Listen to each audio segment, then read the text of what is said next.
Shalom, shalom.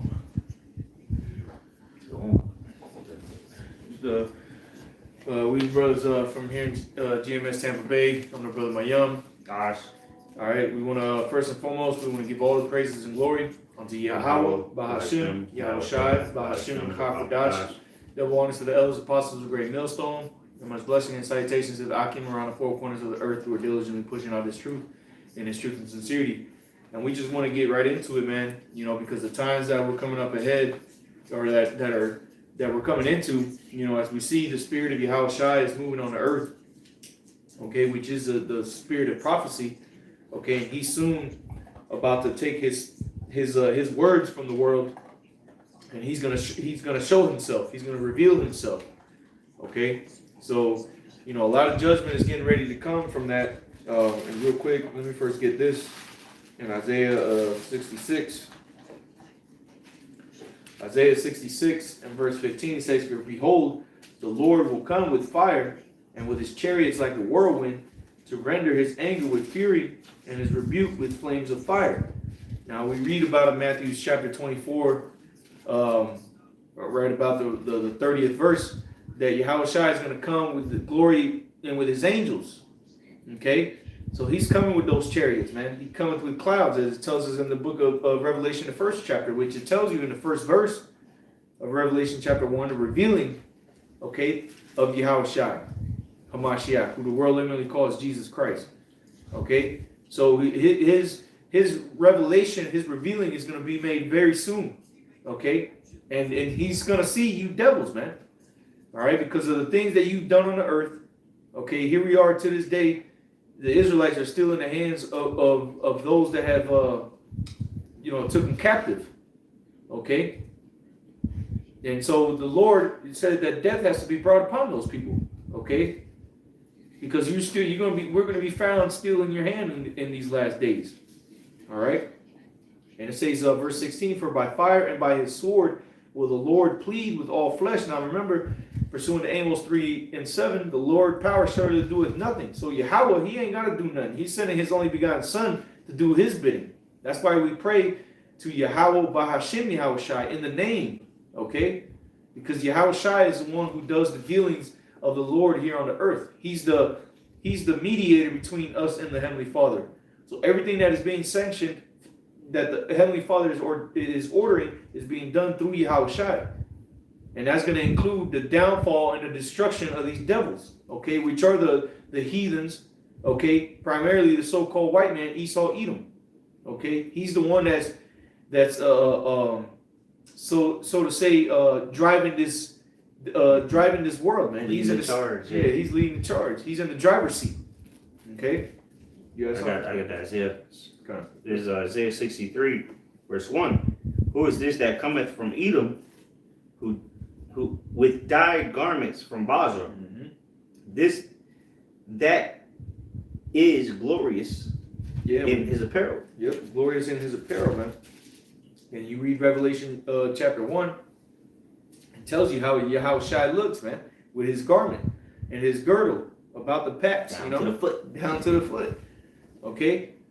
And it talks about, again, I quoted in Matthew 24, he's going to come with his glory and his angels, man. The host. Yeah, so this is talking about this where it opened up. It said, "Who is this that cometh from Edom?" That's talking about Yahushua, man. And it's talking about Edom because he's going to come to make war against to make war against this devil. And, you know, he's going to start from the east and work his way up. And you see how Esau is up there in the east right now. The Lord is setting the stage for him to be over there, man. And it says that the beast and his angels are going to fight against Michael and his angels. Right. So the beast is the Esau, Edom. And then, you know, the other kings of the nations, there's a chapter in Revelation that says that the kings of, let me get it real quick. Let me see if I can find it. I know some Revelation kings. Let me see here. This is in Revelation. Let's see here.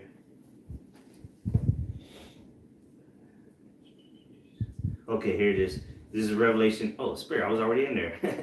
It was a little farther down. Revelation 19, verse 19. "And I saw the beast," which is who? Esau, Edom, his collectively his. What's it say at verse 13? Revelation? Yeah, Revelation 19. Go with the 13, see what it says there. Okay, yeah, it says Revelation 19. Well, we'll get that later because I was the reason I had this because I was going to start at 11. All right. So we'll get that. But I just wanted to prove this point that when the Lord comes back, he's going to fight against Esau, but the rest of the nations are going to come with him. You know, this or fight with Esau. Because what Esau, like the brother was saying, Esau is the one leading the charge. You know, he's the one in the driver's seat. So they ain't got no choice but to fight in the midst of World War III. But Revelation 19:19, and I saw the beast and the kings of the earth and their armies gathered together to make war against him that sat on the horse and against his army. That was the point on that, though. Yep. So Yahushua is coming to subdue these people, man. Okay? We started off in Isaiah 66, the slain of the Lord shall be many. A lot of people are getting ready to die by the hands of Yahushua himself, man, and his angels. Okay? And the fishermen that are going to be turned into hunters. All right? This is what the prophets, this is the patience and faith of the saints. Okay? The waiting of for Yahushua. Okay? Yeah, back in Isaiah 63 and 1, who is this that cometh from Edom with dyed garments from Bozrah, this that is glorious in his apparel, traveling in the greatness of his strength? I that speak in righteousness, mighty to save. Wherefore art thou red in thine apparel, and thy garments like him that treadeth in the wine fat? And that's symbolic of Yahushua killing a lot of people, man. That many shall be slain by the Lord, as Brother read. Yep. The slain of the Lord shall be many. Yep. Because it talks about Yahushua in 2nd Ezra chapter 13. He sits on top of that chariot, man, on top of that mountain. So how's that blood going to get on him? Right. You know, He need to lift hand or finger. Yep. The Lord ain't coming down to personally get down with you, man. That'd be overkill. The Lord will destroy you, man. You just blow up. You would just blow up. You know, presence. Yeah, exactly. You would just explode. He would just think it, and it would happen. Right. Verse 3, and then I'll go. Well, actually, let's get to Revelation now. I got it right here. Revelation 19. Now I got another precept. Revelation 19, I'll start at 11. And I saw heaven open, and behold, a white horse, which this is he that cometh from Bozrah, that white horse. And he that sat upon him, of course, is the one that's coming from Bozrah. And he that sat upon him was called faithful and true, and in righteousness he doth judge and make war. So that's what the Lord's coming back for do, make war in righteousness. It tells you that in Luke chapter 12. You know, he came not to bring peace, but a sword. Okay? Go ahead. It said, verse 12, his eyes were as a flame of fire. So going back to Revelation chapter 1.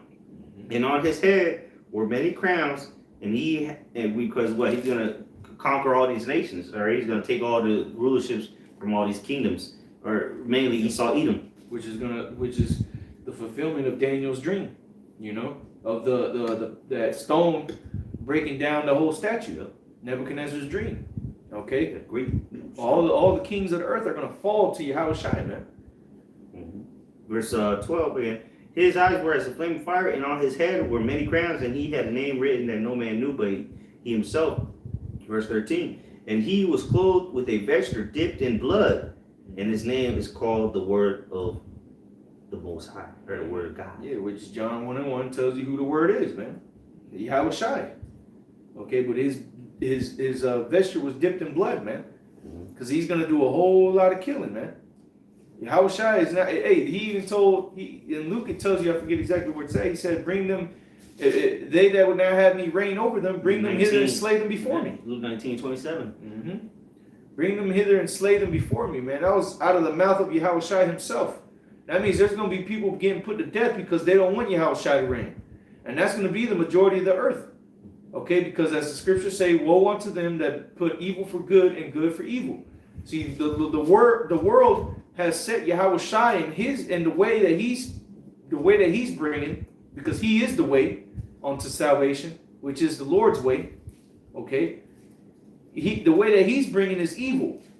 That's why the world looks down upon us, upon those that preach this word, man. Just like they did to Yahushua when he was on the scene. They looked at him like he was the worst thing ever to exist. But he was here for the salvation of Israel, man. And his own people rejected him. Right. And that's why judgment was first started, the house of the Most High, man. But then also it's going to go on to these heathens, primarily Esau, Edom.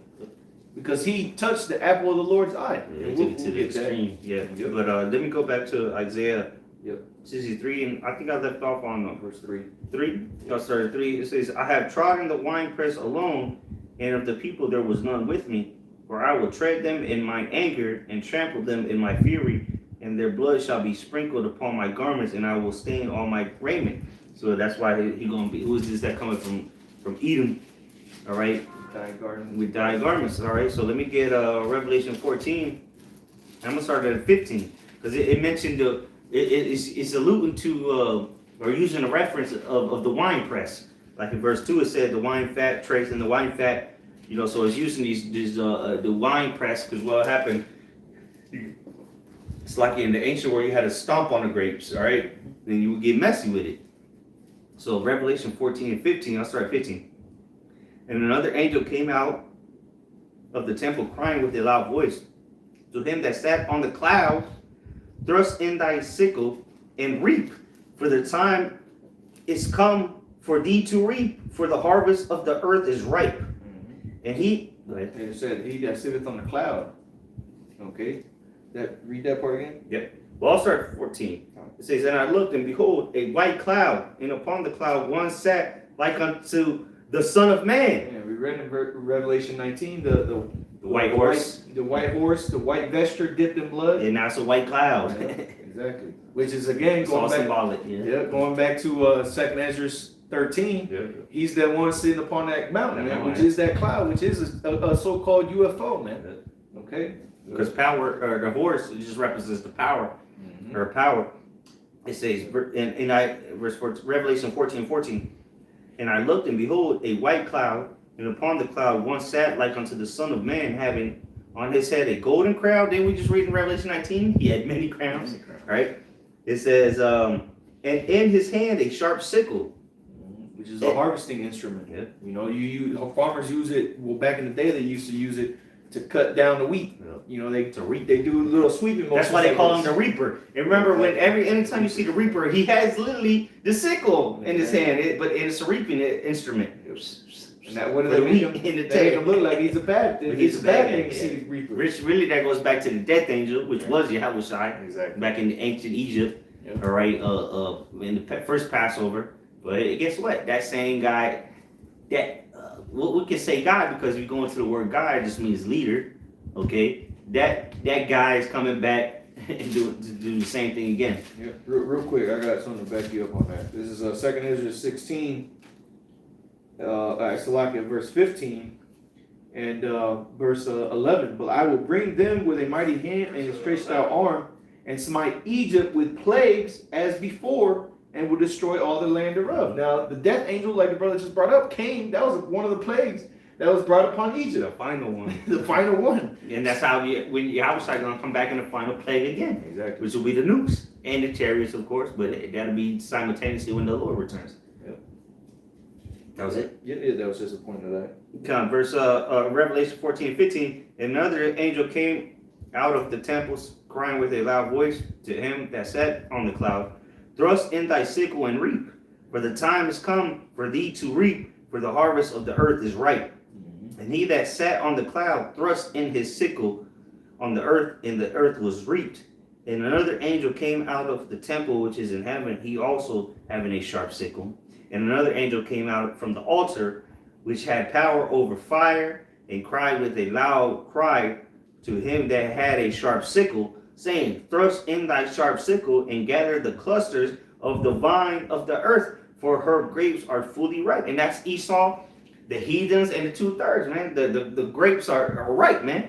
So that's why it's going to be in the wine press, because what happens when the grapes are ripe? You throw them into the wine press. Now it's time to make wine out of them, man. You got to stomp them, you know? Yeah, now they've been made ripe. And real quick to back that up. They ready to go. Go ahead. This is Revelation 18, verse... I'll start at verse 4, points in verse 5. It says, and I heard another voice, Revelation 18:4, and I heard another voice from heaven saying, come out of her, my people, that ye be not partakers of her sins, that ye receive not of her plagues. For her sins have reached unto heaven, and the Most High hath remembered her iniquities. Now that's that the harvest has been made right. Okay, now is that time for that reaper to come through and reap what he sowed not. Okay, because he didn't sow wickedness on the earth, but he's coming to reap that which he did not sow. Right. And Yahweh is the number one reaper, but the angels are reapers as well. But they're under him. You know, they're gonna come with him. You know, they're not gonna come on their own. They're coming with Yahweh. All right, him leading the charge. Oh, that was it on that? Yep. All right. In verse 9, Revelation 14:19, and the angel thrust in his sickle into the earth and gathered the vine of the earth and cast it into the great winepress of the wrath of the Most High. So that's what we were reading in Isaiah 63.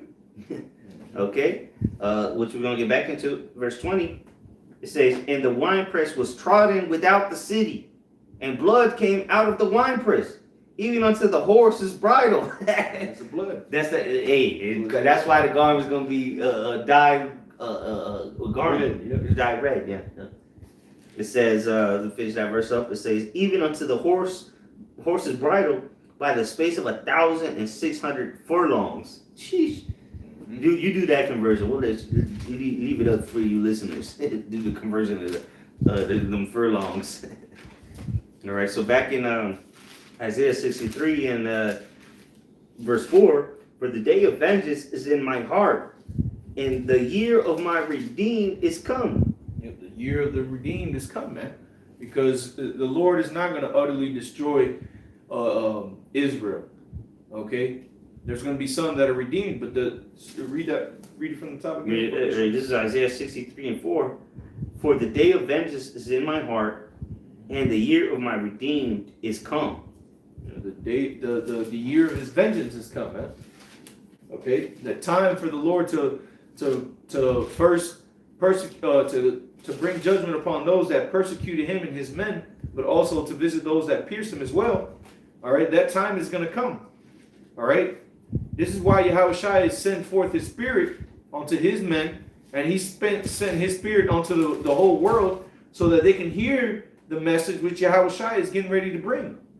Okay, which is the judgment, all right, which is a salvation for a few, but majority is going to be a word of judgment. That's why the world is rejecting the prophets, because what they're hearing is judgment, is death unto them. Okay, but that year is going to come, and it's the Lord's will. If this ain't be the year, the Lord's will next year. Hey, that time is upon us, man, and we seeing the people of this world being judged. Okay. Let me get this real quick. This is Matthew's 13 and verse 24. It says, another parable put he forth unto them, saying, the kingdom of heaven is likened unto a man which soweth good seed in his field. But while men slept, the enemy came and sowed tares among the wheat, and went his way. And when the blade was sprung up and brought forth fruit, then appeared the tares also. So the servants of the household came and said unto him, Sir, didst not thou sow good seed in thy field? From whence then hath it tares? And he said unto them, an enemy hath done this. The servants said unto him, wilt thou then that we go and gather them up? But he said, nay. And this is that time that we're getting ready to come into. Nay, but he said, nay, lest while ye gather. Yeah, and then real quick, that applies to Esau, Edom, of course, the mix, the tares of our people. Mm-hmm. You know, they look like Negroes, Latinos, but they were actually devils. But that as well applies to our people as well. Mm-hmm. Those that come into this truth and they're not real. You know what I'm saying? They're fake. They're not really part of the ministry, man. They're terrorists in the spirit. You know what I'm saying? Mm-hmm. Go ahead, though. It says, gather up the tares, ye root up also the wheat with them. Let both grow together until the harvest. Right. And did not Yahweh Shai allow Judas to continue with him, knowing he was a devil? He said, I've chosen 12 of you, and one of you is a devil. Right. Come on. But, you know, but Esau, Edom is amongst us as well, man. But, you know, you can, if you can't point that nigga out, then maybe something wrong with you. You can't tell a tear from the wheat, then hey, that's a personal issue, man. It says, and in the time of harvest, I will say to the reapers, gather ye together first the tares, and bind them in bundles to burn them. The angels, which are the reapers, and Yahweh shall be number one, but the angels do his bidding. Gather them tares and put them in a bundle. All right, aka faggots. Okay. And then in the parable with Lazarus, you know, it talks about a great gulf was gaped them, meaning there was a great separation between the rich man, which is Esau, and Lazarus, meaning Israel, but more specifically in these last days, the elect, okay, and the wicked. All right, and so there's going to be a great distinction in these last days of who's serving the Heavenly Father and who's not. Okay, so it says, and in the time of harvest, I will say to the reapers, gather ye up together first the tares, and bind them in bundles to burn them. And what chapter you in? 24. No, what chapter? So like in 13, Matthew. Okay. Man, the spirit, I was going to go to that. Yeah. It says, gather ye together first the tares, and bind them in bundles to burn them, but gather the wheat into my barn, which is the secret place of the Lord, man. It's going to be those chariots. All right? So that was the point of that one. That was it. Where you at? Where'd you stop at? 30. She jumped down to 38. Yep. And so verse 37, it says, he answered and said unto them, he that soweth the good seed is the Son of Man. The field is the world. The good seed are the children of the kingdom. Yeah, which ones are going to inherit the kingdom? Go ahead. Right. But the tares are the children of the wicked one. Yeah. Well, hey, 2/3 fall under that category at this moment in time. Yep. But mainly Esau, but hey, 2/3 is under that category right now, man. Because what? The scriptures say, cast him out as a heathen and a publican. Yep. You know? And Yahushua even said unto them, you are of your father the devil, and the will of your father will you do. So they are part of the wicked one. Okay, so it's hand joined in hand. They've joined themselves onto the wicked. The wicked shall not go unpunished. He that how's it go? He that leaveth the way of the Most High remains in congregation and dead. Paraphrasing. Yep. And Esau is dead, man. Yeah. Just the ways of the heathen is death. Wages of sin is death. And what did the heathen teach you? Ways of death. It's the sin to go completely contrary to the Most High. Yep. It says the enemy that sold them is the devil. Which there you go. And this precept is that you are your father the devil. Yeah, exactly. Yep. The harvest is the end of the world. There you go. So there's the harvest. That's when the reapers come. The end of the world. Yep. Which Esau is the end of the world. Which we in that time, man. We in the time. We're the end of the end. Exactly. It says the harvest is the end of the world, and the reapers are the angels. As therefore the tares are gathered and burnt in the fire, so shall it be in the end of this world, man. So that's that bloodshed that's going to be done, man. The mass casualties that the Lord is going to bring about. Which real quick, that goes back to Revelation 14 that we read earlier about the what was it? Let me read it just real quick. It was Revelation 14 and 18. Revelation 14:18. And another angel came out from the altar, which had power over fire, and cried with a loud. Had power over fire. We just read about them being burned up, and cried with a loud cry to him that had a sharp sickle. The harvest, you use the sickle for the harvest, saying, thrust in thy sharp sickle and gather the clusters of the vine of the earth, for her grapes are fully ripe. Yeah, and that's those that are going to be burned up, man. You know, you see these different analogies that the Lord uses, man. Grapes, you know, the tares, they're going to be burned up. You got to get rid of them. Right. They're not wheat. You can't use them for grain. There's no value. Tares, yeah. You done on that? That was it, yeah. Back into Matthew 13, verse 41, it says, the Son of Man shall send forth his angels, and they shall gather out of his kingdom all things that offend, and them which do iniquity, and shall cast them into a furnace of fire. There shall be wailing and gnashing of teeth. So there's going to be a lot of people that are going to be crying and hollering, man, in the day of the Lord. Okay, because it's not what you think. The day of the Lord is darkness and not light. To what end is it? To what end is it for you? It's because you don't understand the what the day of the Lord is, man. For you wicked ones out there, including our own people, man. A lot of you are going to be gnashing your teeth and wailing, man. Men going to be holding their loins like a woman in travail. Their knees are going to be weak as water. Okay? Hearts failing them from fear. Yep. So it says, verse 40. Well, that was a bit. That was pretty much it. Yeah. Go back to that Isaiah 43. Yep. This is Isaiah 63, and back in I'll read 4 again. It says, for the day of vengeance is in mine heart, and the year of my redeemed is come. And I looked, and there was none to help. and I wondered that there was none to uphold. Therefore, mine own arm brought salvation unto me in my fury. Right. It upheld me. Yep, and it said my own arm, which when you go into Isaiah 53, it's talking about Yahushua, because that's what, even Philip breaks it down to the Ethiopian eunuch. Okay, Isaiah 53, that it was talking about Yahushua. And what does it say in there? It calls him the arm. Yeah, he said, this is he who, because he was reading it, and then he talking about Yahushua. So that's the arm. It says, therefore my own arm brought salvation unto me, and my fury it upheld me, man. So the Lord is going to bring that fury, and it's going to do the bidding of the Lord, man. And it's going to hold his word to be true. Okay? And you best expect judgment to come your way, man. All these people that think that nothing's going to happen, that they're going to be all right, that they can continue living life like it's like there's no tomorrow. Well, guess what? The day that's getting ready to come is going to be the last tomorrow you ever going to see. It's going to be the day of the Lord, man. And then you're going to be put to death. And of you Israelites, the same shall know it by death, by pain. You're going to know of the mercies of the Lord by your death. And you wicked, you're going to go into slavery, man. The wicked of the other nations, the heathens. Y'all are going to go into slavery. And you Edomites, man, y'all are going to pay for the things that you've done. And that's why Yahushua is going to first start off with you damn devils, man. Who is this that coming from Edom with dyed garments from Basra, man, which is a chief city? He's going to come from the east and make his way over to America. That's the last stop. And it's rightfully so, because that's the whore that rideth upon the beast. Okay? The last hoorah is going to be for America to be destroyed, for the world to see.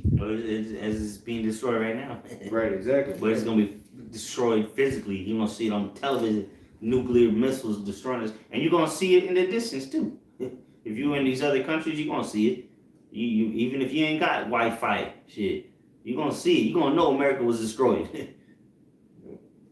Back in Isaiah 63 and 8, or so like 6 says, "And I will tread down the people in mine anger, and make them drunk in my fury." The Lord's gonna pass that cup onto them, man. Mm-hmm. Just like the cup was, nation. Yeah, just like you devils, primarily you so-called white people, you Edomites, you pass the cup of fury onto the people of the Lord, which are the Israelites, the so-called Negroes, Latinos, Native Americans. Well, guess what? This fury is going to be passed on to you, and you're going to be made drunk, including those that are joined hand in hand with you, man. Okay? That's why you having the Spirit of the Lord is hopping on these other nations to wake up from the bullshit, to wake up from the drunken stupor that they've been put into. Because the Lord is going to have them shoot you with fire. And that's going to be a part of your drunkenness. Okay? Which they're going to be judged as well, but they're not going to be judged as bad as you Edomites, man.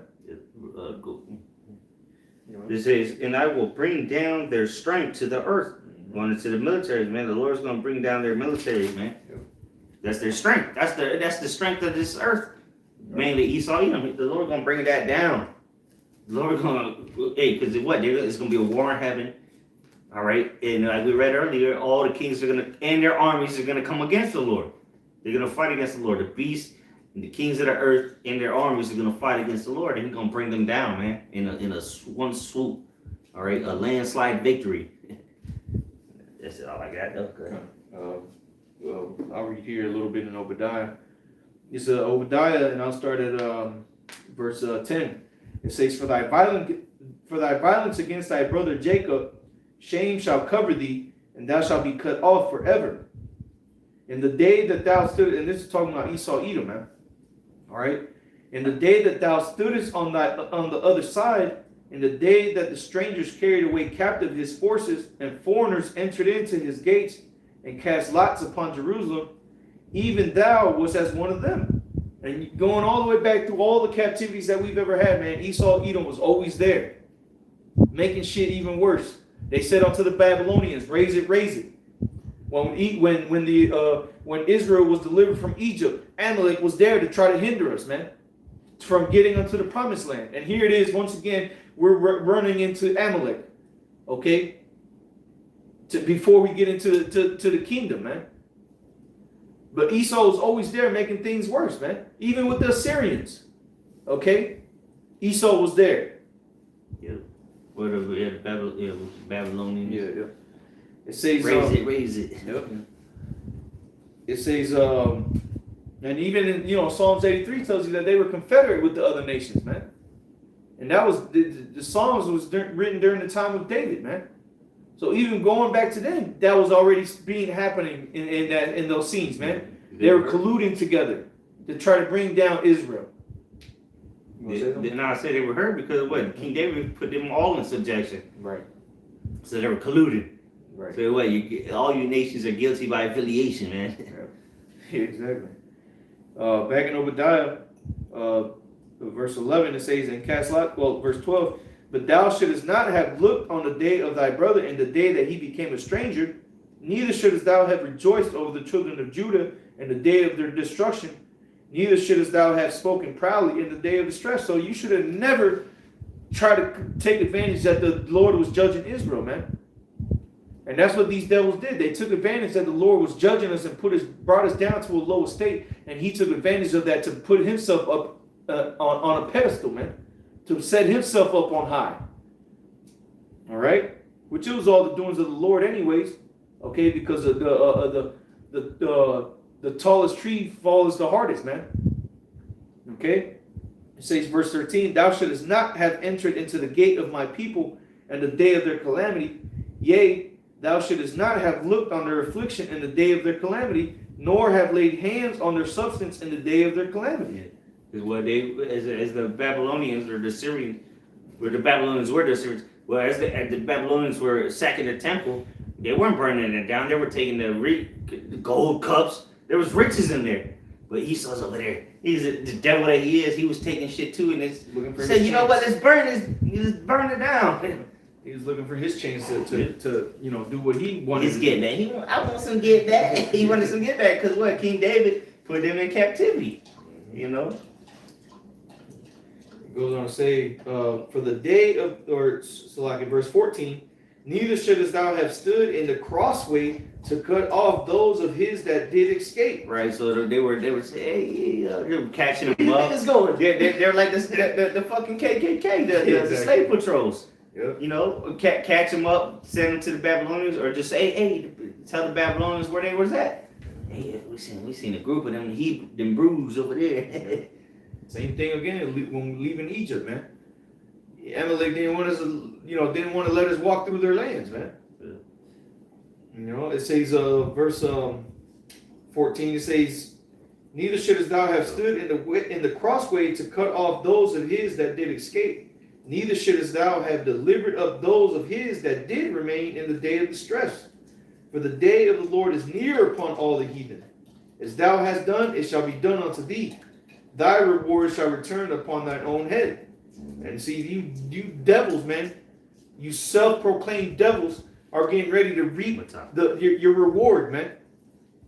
The things that you sowed, the Lord is getting ready to bring that judgment upon you, man. And he's going to do a whole lot of killing and bringing about that judgment. And then you're going to come back and you're going to serve hardcore slavery under Yahushua. Okay? So it says, "For as ye have drunk upon my holy mountain, so shall all the heathen drink continually." Going back to the Isaiah 63. "Yea, they shall drink and they shall swallow down, and they shall be as though they had not been." And that's going to be the end of you devils, man. You're going to become as a dream that fadeth away. And I believe that's quoting Job. Okay? These devils are going to fade away as a dream in the night, man. You wake up, a couple hours go by, you don't remember that dream no more. Or at least a couple hours, a couple minutes. You like, damn, man, what was that dream I had? If you don't jot it down as quick as you can, you're going to forget it. And that's how easily this captivity and Esau's reign is going to be forgotten, man. Until this point right here. Verse 17, "But upon Mount Zion shall be deliverance, and there shall be holiness, and the house of Jacob shall possess their possessions. And the house of Jacob shall be a fire, and the house of Joseph a flame, and the house of Esau for stubble. And they shall kindle in them and devour them, and there shall not be any remaining of the house of Esau, for the Lord hath spoken it." And that time is going to come upon you after you serve your time of slavery, man. Your 1,000 years of captivity. You're going to be burnt up and you're going to be destroyed. There ain't gonna be no more such thing as an Edomite. Okay, and this is all according to the plan of the Heavenly Father. This is what's been written, and the words of the Lord are not going to return unto him void, but it's going to accomplish that which pleases him. Okay, so you got anything else? All right, man. You know that's the point. You know, judgment is coming down upon Esau, Edom, man, and we're seeing the Lord moving the chess pieces in place for the judgment to come upon this devil, man. He's bringing down their economies. All right, he's bringing up the uproars of the people to cause sedition, okay, up against the rulerships. All right, he's moving the militaries into place. He's having certain alliances being made, okay, all to bring about the day of judgment upon these devils, man. Okay, and upon the heathen as well, the other heathens, but primarily Esau, Edom. Okay, because that's who the Lord hath indignation with forever. Okay. So with that, we want to give all praises and glory unto Yahweh, by Hashem, Yahweh Shai, by Hashem, Chakadash. Double honors to the elders and apostles of the great millstone, and most blessing and salutations to the Akim around the four corners of the earth who are diligently pushing out this truth and this truth and sincerity. With that, we say Shalom.